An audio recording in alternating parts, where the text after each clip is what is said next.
Renungan pagi Jemaat Tangerang, Selasa 21 September 2021. Menyambut firman Tuhan, mari kita berdoa. Di pagi hari yang Engkau berkati ini Bapa, kami bersyukur atas kehidupan yang Engkau berikan bagi kami. Dan juga kami boleh menyimak betapa Tuhan menuntun, menjaga, dan memelihara kami semua. Pagi hari ini dengan kasih dan berkat Tuhan yang baru, menjadi kekuatan yang luar biasa bagi kami. Melanjutkan kehidupan pengasihan-Mu. Selalu firman-Mu sentral di dalam kehidupan kami. Dan mendasari seluruh aktivitas kami hari ini. Kami akan membaca mendengar kebenaran firman Tuhan. Berbicaralah,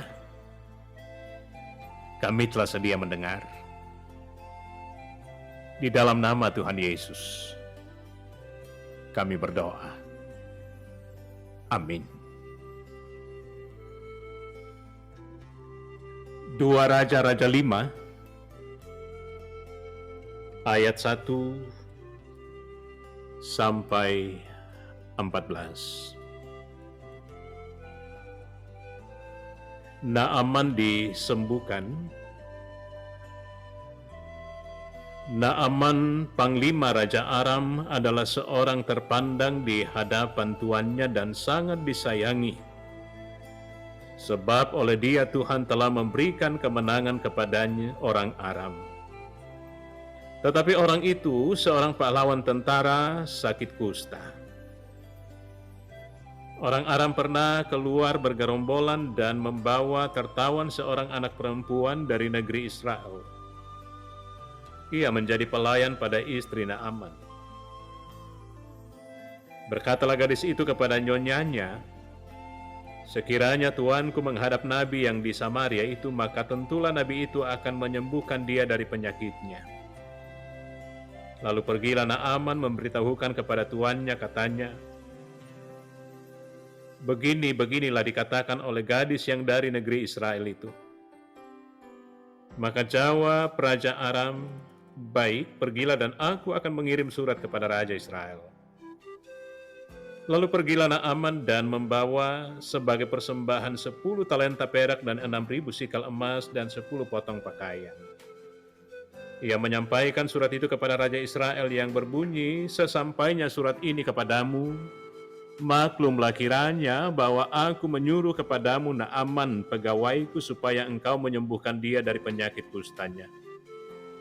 Segera sesudah Raja Israel membaca surat itu, dikoyakkannya pakaiannya serta berkata, "Alahkah aku ini yang dapat mematikan dan menghidupkan, sehingga orang ini mengirim pesan kepadaku, supaya aku sembuhkan seorang dari penyakit kustanya? Tetapi sesungguhnya perhatikanlah dan lihatlah, ia mencari gara-gara terhadap aku." Segera sesudah didengar Elisa, abdi Allah itu, bahwa Raja Israel mengoyakkan pakaiannya, dikirimnyalah pesan kepada raja, bunyinya, "Mengapa engkau mengoyakkan pakaianmu? Biarlah ia datang kepadaku supaya ia tahu bahwa ada seorang nabi di Israel." Kemudian datanglah Naaman dengan kudanya dan keretanya, lalu berhenti di depan pintu rumah Elisa. Elisa menyuruh seorang suruhan kepadanya mengatakan, "Pergilah mandi 7 kali dalam sungai Yordan, maka tubuhmu akan pulih kembali sehingga engkau menjadi tahir."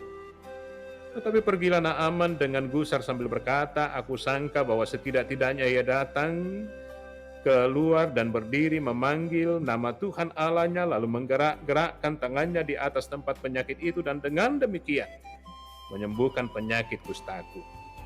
Bukankah Abana dan Parpar, sungai-sungai Damsik, lebih baik dari segala sungai di Israel?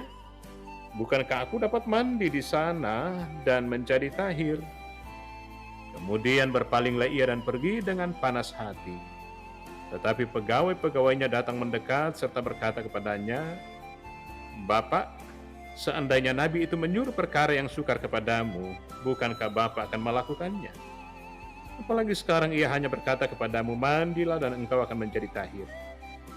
Maka turunlah ia membenamkan dirinya 7 kali dalam sungai Yordan, sesuai dengan perkataan abdi Allah itu. Lalu pulihlah tubuhnya kembali seperti tubuh seorang anak, dan ia menjadi tahir. Demikian firman Tuhan. Amin.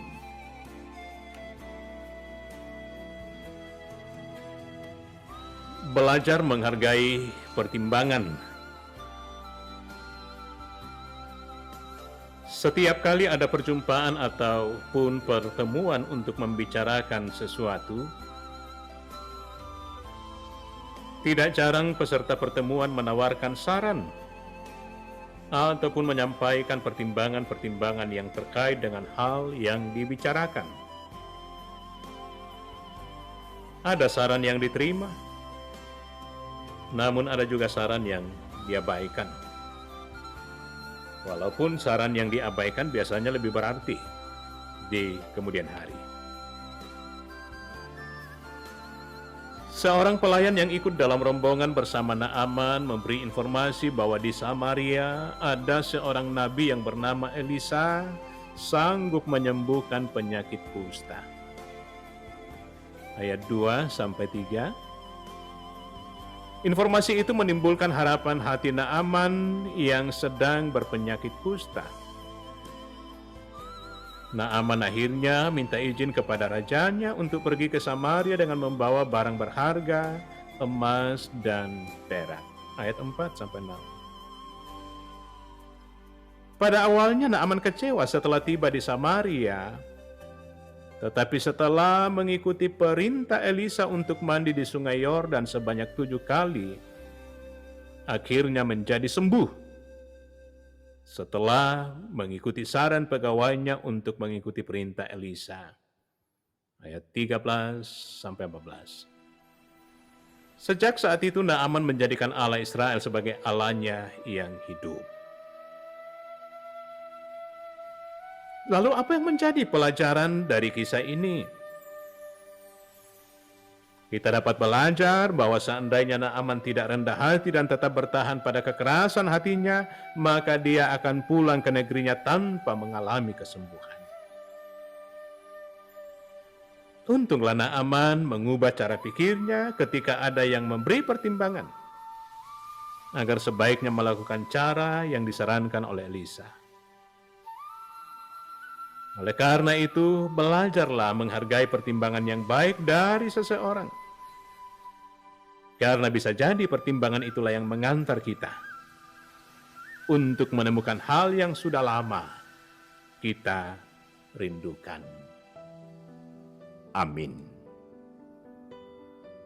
Mari kita berdoa. Allah Bapa di sorga, terima kasih atas firman di pagi hari ini. Boleh memberikan kekuatan bagi kami. Betapa pentingnya untuk mendengarkan suara Tuhan,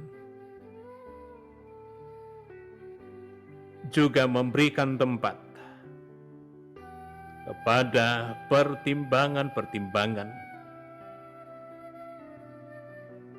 yang terkadang di dalamnya memberikan sukacita bagi kami. Satu hal Tuhan, kiranya sikap rendah hati yang mau dengar-dengaran, mewarnai kehidupan kami. Terlebih untuk mendengar dan percaya hanya kepadamu saja. Bapa di sorga, tuntun kami Bapa di sepanjang hari ini, menjalani kehidupan pengasihan Allah bagi kami. Juga di dalamnya, menuntut keputusan dari kami, yang tentunya digerakkan oleh kerendahan hati, dituntun oleh sebuah pengharapan yang sungguh, bahwa Tuhanlah yang luar biasa untuk kami bekerja berkarya, mengangkat kehidupan di sepanjang hari ini. Berkati kami Tuhan, untuk senantiasa kuat dalam berpengharapan kepadamu,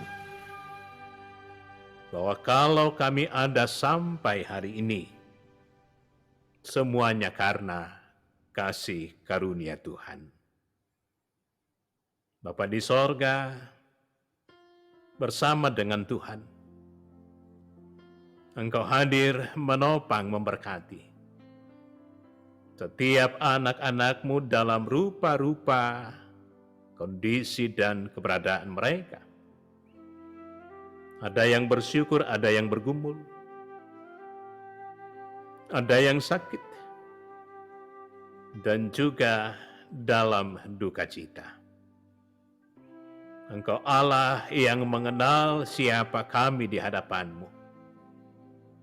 Dan biarlah kami bersama-sama bertambah-tambah dalam mengandalkan Tuhan.